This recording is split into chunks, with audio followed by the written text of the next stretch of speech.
Hi, ladies and gentlemen. Welcome to these notes on basic probability.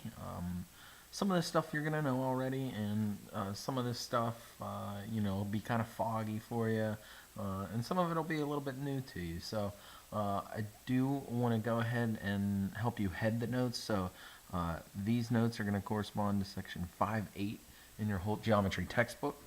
The objective for this set of notes, we want to go ahead and calculate two types of probabilities today, and like I said, you're probably already familiar with these. We want to calculate theoretical and also experimental probabilities.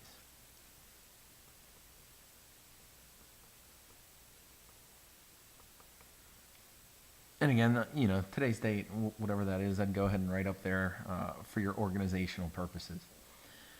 So again, just a little refresher to kick things off here, but when we use that word probability, what we mean is exactly what you see written there, right?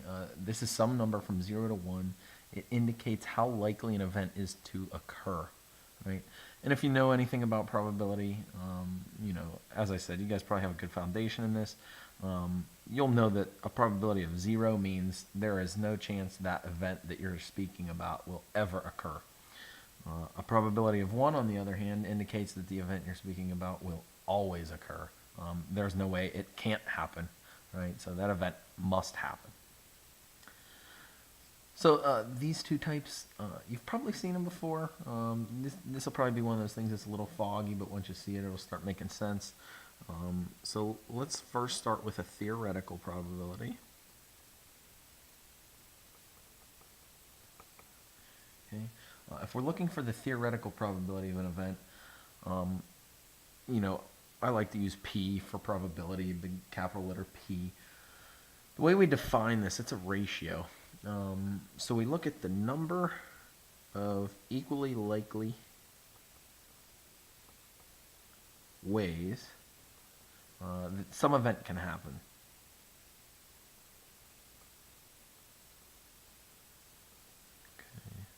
And I'll go ahead and extend that division symbol. Big thing here is equally likely. So the events you're looking at have to be equally likely to use this theoretical probability definition.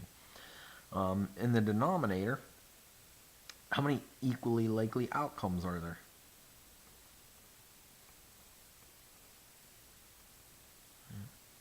So really, all you do is you count the number of ways the event you're looking at can happen, and then you count the number of possible outcomes there are, and you take the top number and divide by the bottom number, and you have your probability.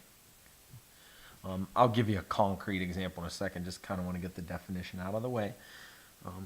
We also have the experimental probability, another type of probability. And again, this is going to be defined by a ratio. Again, I'll use capital letter P just to represent the probability.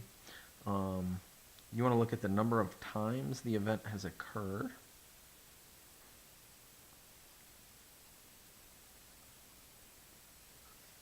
Right, so how many times did this event actually happen? And then you want to look at how many trials there were. Okay. Now, the way I try to remember these, theoretical probability is kind of like what I would expect to happen, right? Going into, flipping a coin or rolling a die, whatever the case may be, this is what I would kind of expect to happen, right? Experimental probability is kind of like what actually did happen. So, I expected the probability that it would land on heads to be 1/2. However, when I actually did it, I found that it was a 49% chance that it would land on heads. So, again, this is the one I think of as the probability of my prediction, right? What would I think is going to happen? This is kind of my probability of what actually did happen, right? What did I see occur before my eyes? Okay. So I want to take those and use these with you. We'll connect these to some real-world things you see later in the notes, but I just wanted to kind of refresh your memory with some of these concepts you probably have in your back pocket from your algebra courses. All right, so moving down to number 4 here, let's actually start to connect these definitions to a concrete example here. if you'll notice, you'll see a spinner there, number 4, and I'm just going to raise the camera a little bit. But you guys have probably seen a ton of spinners. Board games, you'll see them a lot. Carnival games, stuff like that. This one is from my children have a game called Sneaky Squirrel. Maybe some of you have played it before. But this is the spinner that you'll see in this game. Always some different sections you could fall on. One of the important things to notice is each of the sections is equally as large. And that's really important when you think about those definitions we just did, especially with theoretical probability. You need equally likely outcomes to be occurring here. So when you look at this spinner, you really want to take note that, when I hit this arrow, there's an equally likely chance that it's going to land on any of those, in this game, 10 sections. Okay. All right, so let's zoom in here, your notes. You'll notice that you have a spinner here for you, hypothetical spinner. So let's say you have a spinner and the numbers 1 through 5 are on it. Pretty simple spinner. We want to communicate the probability that the arrow will land on the number 5, for example, in part A. We want to do that in 3 different ways, okay? So I think back to my definitions, right? Communicate the probability. Well, what probability am I probably looking at here? I'm probably looking at that theoretical probability, right? So I need to figure out how many equally likely ways can I land on a 5, and then I need to think about how many different outcomes can I have when I spin this spinner, right? So if you look at it, there's only one way I can land on a 5, right? So using my definition, right, my probability is going to equal 1 over, well, how many different outcomes are there? 1, 2, 3, 4, 5, right? So that's it. It's 1/5, right? Now we can write this 3 different ways. Luckily for us, we've talked about converting among decimals, fractions, percentages. So if you do a quick 1 divided by 5 in your calculator, if I type that into my calculator, I do a quick 1 divided by 5. That's going to come out to 0.2 or 0.20, right? So there's a second way you can communicate that. So we've got 1/5, 0.2, and then the third way, of course, is to move that decimal 2 places to the right. So you could show that a couple different ways. If I have a 0.2 decimal probability, right, and I kind of swing that 2 to the right, I'm going to multiply by 100 to get that to a percentage, 20%. Okay. So 3 different ways you could write it: fraction, decimal, percentage. Okay. Now, one argument I'll get here a lot, when we do these probabilities, I know sometimes kids will be like, well, could land on the line. So what we do, as we do in math in general, we make some assumptions. So when we're calculating the probability, we assume that that line is infinitely thin, that you can't have a spin where, and I'll bring back my children's spinner here, but, one of these where you look at it and you're playing the game and you're like, that's on the line, all right? In math, we assume those can't happen because that line's infinitely thin, okay? So that is an assumption we make when we do that calculation. All right, so let's try a second one here. The probability we land on an odd number. So again, this is a theoretical probability, all right? What would I expect to have happen here? Well, I go back up to my definition, all right? Number of equally likely ways the event can happen. All right, so let's think about that. Number of equally likely ways that the event can happen. I could land on a 1, a 3, or a 5 and be on an odd number. So there are 3 equally likely ways I could land on an odd number. And again, 5 possible outcomes. The spinner could land on a 1, 2, 3, 4, or 5. Right? So there's one possibility, 3/5. Right? Now I could also communicate this by saying, let's do 3 divided by 5 in my calculator. That gets me an answer of 0.6 out. Right? There's my decimal answer, and if I multiply that decimal by 100 or swing that 0.2 to the right, I get 60%. Okay. Lastly, we have the probability I land on an even number. Why don't you take a moment, pause here, and try that one. All right, hopefully you had a moment to go ahead and try that. Again, using our definition, how many equally likely ways can I land on an even number? 2 and 4. So there are 2 different ways I could do that. And then how many equally likely outcomes are there? Well, again, 1, 2, 3, 4, and 5. So 2/5. There's my fraction answer. All right. Now if I take my 2 and I divide it by 5, go ahead and type that into my calculator, I can get a 0.4 in terms of a decimal. And lastly, if I take that 0.4, multiply it by 100 to move it to a decimal, I should get a 40% out. Okay. So again, here's something concrete we can hold on to in the real world. It kind of bridges the gap between this really abstract definition. Well, yeah, great, you gave me that definition. What's it mean? Well, here we are using it in a real setting. What would I expect to happen here if I use this spinner? All right, if you take a moment, flip to page 2 here.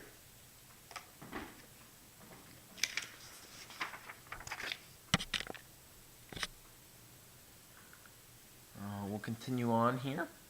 And what we want to do, number 5, I want you to think about this for a second. And if you need to flip back, you can. I'll show it here. But number 5 asks you, if we add these 2 together, what do we get? So we got a probability of 3/5 for landing on an odd number. We got a probability of 2/5 for landing on an even number with this spinner. So let's add these results from parts B and C in number 4. 3/5 plus 2/5. That's 5/5 or 1. So think about that for a moment. Why would I get that when I add these 2 together, the probability I land on an odd number and the probability I land on an even number, why would I get the number 1? Go ahead and pause, take a moment, think about that. All right, hopefully you had a moment to think about it. Really important reason that happens, right? The reason I get a 1 here is it has to happen, right? We go back to our definition of probability. It must happen that the spinner lands on either an odd or an even.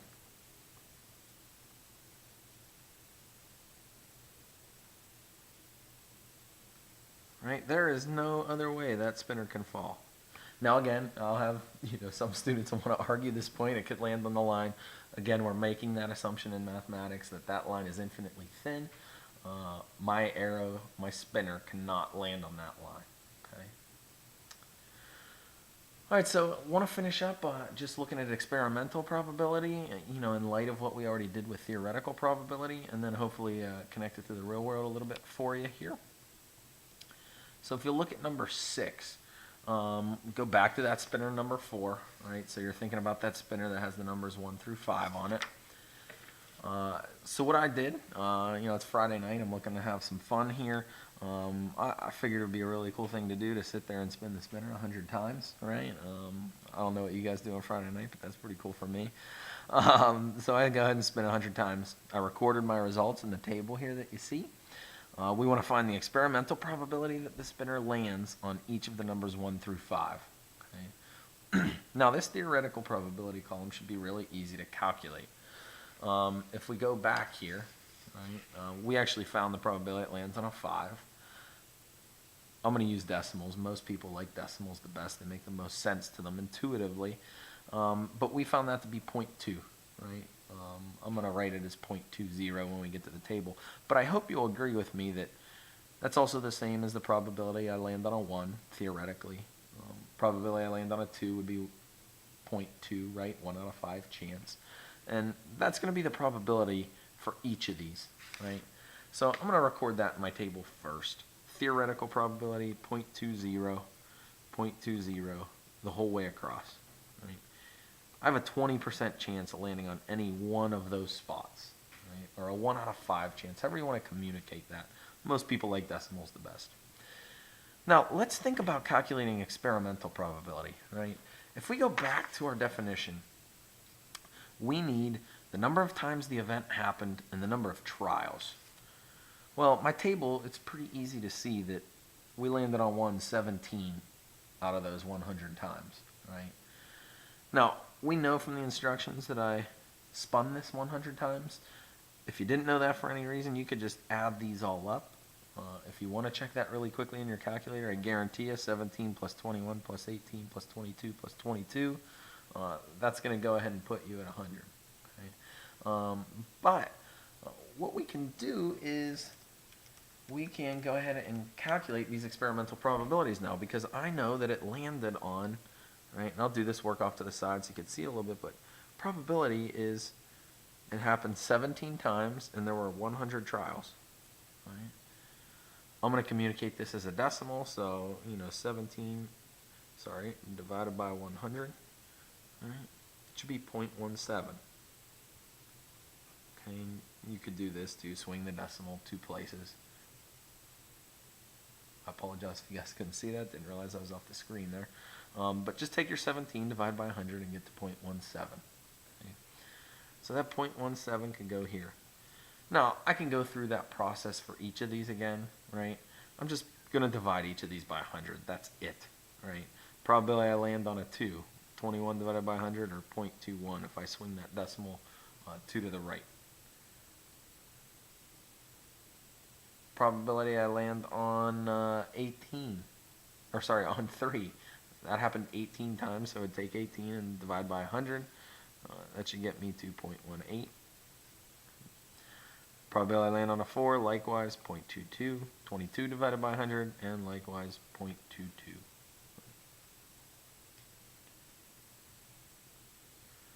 Alright, so the question there, are the experimental probabilities the same as the theoretical probabilities? That's a pretty easy one. No, they're not. Now, should they be? Does what we expect to happen always happen? I hope you'll agree that's not the case, right? It's very likely, let's say they will likely not be the same. And take a minute to think about this. Like, why, when we're dealing with things that can be quantified using probability, why does the thing we expect to happen not always happen? Right? So take a moment, pause. Can you give me an answer for that? All right, hopefully you had a second to think about it. The name of the game here is this thing called luck's involved, right? And in math, we have a fancy name for that. We call it chance variation. Right? There's just a chance that things are going to vary, right? In everyday language, we would call this luck. Right? This stuff is involved. So what we expect to happen doesn't always happen. Okay? You'll see this happen quite often. Okay? Weathermen. You guys know probabilities with weathermen. They're pretty much never right. Pretty sweet gig to have, where you could be wrong a lot and still keep your job. But there's just this chance variation. Hey, weathermen or meteorologists, right? I think that the storm system's going to track this way, and some variable like wind or an effect off of a lake, will carry that storm, track it a little bit farther north or south, and the storm never comes that day, right? But there is this idea that there's just random chance variation that's involved. So lastly, let's look at what happens when we increase the number of spins we have. So I was really having fun on that Friday night. 100 times wasn't enough, so I had to bump it up to 10,000 times. Keep having a fun Friday night here. I have my little table as I'm going through, having a blast and writing all these numbers down. How many times did I spin each of the numbers in my spinner there from number 4, right? So we're going to find the experimental probability here, right? And again, these theoretical probabilities, they're not going to change, right? What would I expect to happen? Same thing I thought would happen up here. Okay? And this time, just for fun, we'll write the probabilities in terms of percentages, in case you like seeing them better that way. So it would be 20% that it would land on a 1, 20% that it would land on a 2, and so on for each of these 5 numbers. Right? Okay, so experimental probability. Well, I spun it 10,000 times, right?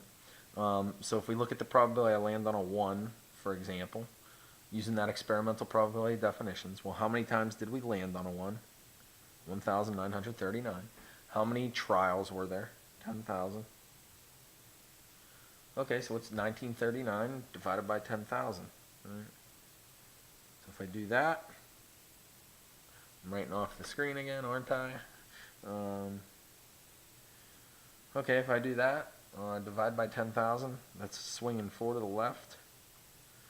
That should be 0.1939 in a decimal. And if I want to turn a decimal into a percentage, I multiply by 100. So my decimal would land right there. It'd be 19.39%.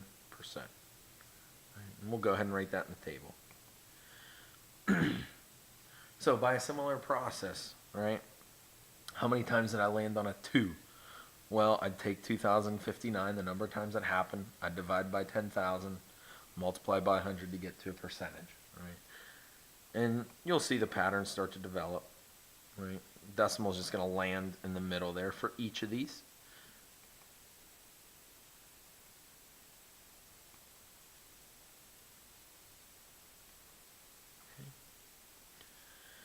Now, the question here, and this is the thing that I think is a little bit more interesting than the calculations, but, are these experimental probabilities closer to the theoretical probabilities than they were in number 6? So, again, you're going to see this chance variation here. Their chances are pretty darn good. They're not going to be spot on. I'm not going to get 20% across here, right? But what I'm interested in is, here's where I spun it 100 times. Here's where I spun it 10,000 times, right? Which ones are closer? Right?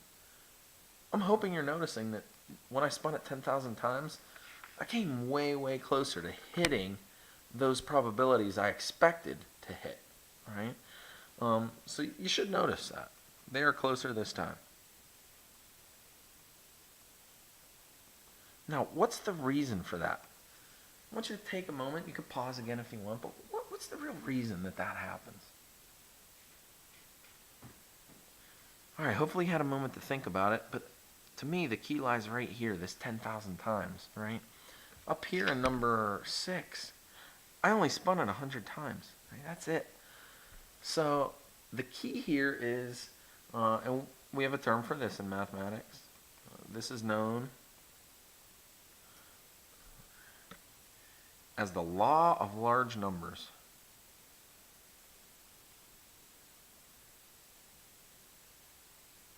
Right? This is an idea we have in math. Basically, the way this idea works, right? The more trials there are in an experiment,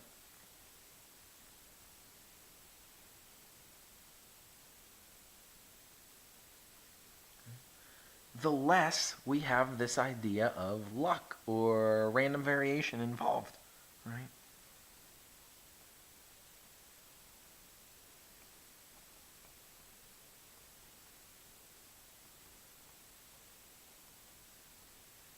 And I mean, this is a really, really important idea, right? One business that uses this quite a lot, right, is the gambling industry, right? They know this law. Their whole business is predicated on the fact that if they get enough people coming into their casinos and doing, playing whatever game it is, they're gonna win, right? I might go in there and I might get lucky and I might, hit one big jackpot, but the next 50 people that come in are probably gonna lose. Okay, so they know over time what they expect to happen will happen, and every game in a casino is in the casino's favor. The game actually with the best odds in a casino is blackjack, and it's only 49% that the customer wins, right? Vegas, the casinos, they win 51% of the time. So they know if they get enough people in there playing their games that are, at a disadvantage for the customer, they know that they're going to make their money and gain their advantage. Hopefully this helps. As always, if you have any questions, please email me, talk to me, let me know what's going on. But hopefully that refreshes your foundation on basic probability and allows us to move into geometric probability for the next lesson.